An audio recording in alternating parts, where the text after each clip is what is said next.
नीरज ने की चारू के साथ जबरदस्ती फूट फूट कर रोई चारू। जी हाँ दोस्तों, सीरियल ये रिश्ता क्या क्या रहता है में आ चुका है धमाकेदार ट्विस्ट, जहाँ दोस्तों आपको देखने को मिलने वाला है कि नीरज ये तो थोड़ा ठीक नहीं है लड़का। जहाँ पर हम आपको बता दें दोस्तों, नीरज का बहुत बड़ा भांडा सबके सामने फूटने वाला है। जहाँ नीरज तो पहले से शादीशुदा है, वो सिर्फ और सिर्फ ये शादी चारू के साथ बच्चे के लिए कर रहा है, क्योंकि उनकी नीरज की जो पहली वाइफ है उनसे उन्हें बच्चा नहीं हो रहा है और उन्हें घर का वंश और अंश नहीं मिल रहा है। जहाँ पर अब वो चारू के साथ शादी तो करना चाहते हैं। वो दुबई से वापस ही इसलिए आए ताकि वो चारू के साथ शादी कर सके और उसे यहाँ से दुबई ले जाएंगे। फिर उसके बाद अपने घर का वंश पाकर चाहे वो चारू को छोड़ सकते हैं या फिर उनका जो मर्जी करे। जहाँ वो चारू के साथ अपनी मर्जी से उसकी जिंदगी के साथ खिलवाड़ करना चाहते हैं। जहाँ पर हम आपको बता दें, इसीलिए नीरज ने जब चारू के लिए जॉब के लिए पूछा था चारू ने, तो उसने बोल दिया हाँ मुझे कोई दिक्कत नहीं है जॉब करने के लिए। जहाँ पे नीरज की माँ जब घर के अंदर एंट्री कर रही थी, जब उसके माँ से पल्लू गिर गया था, तो यहाँ तक कि उसके पापा ने कहा था कि तुम कुछ भूल रही हो। जो लोग इतनी पिछड़ी सोच से हो कि भाई पल्लू गिर जाए वो उसके लिए भी टोक दें, वो लोग जॉब करने के लिए कभी तैयार होंगे क्या?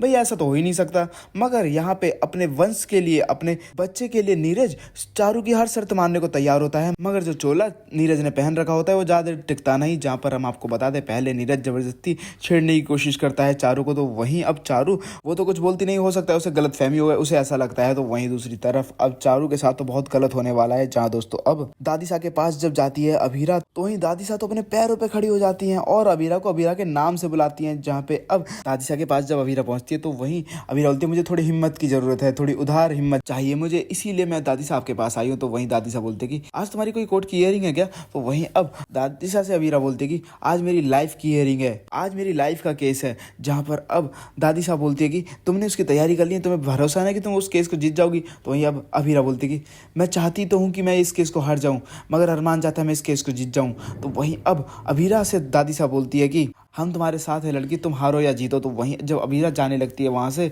तो उसी वक्त दादीसा बोलती है कि अभीरा, जहाँ पर अभीरा अपना नाम दादीसा के मुंह से सुनकर वो तो शॉक्ड हो जाती है। तो वहीं दूसरी तरफ अब जो मनीषा, विद्या, काजल साइड से खड़ी होकर ये बात सुन रही होती हैं, उनके पैरों तले भी जमीन खिसक जाती है। तो वहीं अब दादी से अपने पैरों पे खड़ी हो जाती है और कहती है कि अभीरा इधर आओ, और गले लगा लेती है और बोलती है कि आज तुम्हें हमारे प्यार की जरूरत है। जहाँ पर अब दादी सा की इस बात से अभीरा तो बहुत ज्यादा खुश रहती है और बोलती है कि दादी साहब आपने मुझे दो गिफ्ट दे दिए, पहले तो आपने मुझे मेरे नाम से बुलाया और दूसरा आपने मुझे अपने पैरों पे खड़े होकर दिखाया। तो वहीं अब दादी से बोलती है कि अगर मेरे बच्चों की दिक्कत आएगी तो मैं तो पूरे उदयपुर को उठा दूं, और यहाँ तो सिर्फ हमें कुर्सी से उठना था। दादी से गले लगा लेती। तो वहीं अब अभीरा में भी हिम्मत आ जाती है। तो वहीं अब अभीरा हॉस्पिटल तो जाती है अरमान की बात को मानने के लिए। तो वहीं मगर अभीरा वहां से वापस आ जाती है और कहती है कि नहीं ऐसा नहीं होगा, मैं अपने बच्चे को टर्मिनेट नहीं करूंगी। यहाँ पर रूही भी जानने की कोशिश कर रही थी अभीरा से कि भाई अभीरा क्या तुम सच प्रेग्नेंट हो? जब बाल गोपाल चारू की सास ने अभीरा के लिए भेज दिया था धोखे से, चारू ने गिफ्ट एक्सचेंज हो गया था क्योंकि दोनों के सेम कवर थे।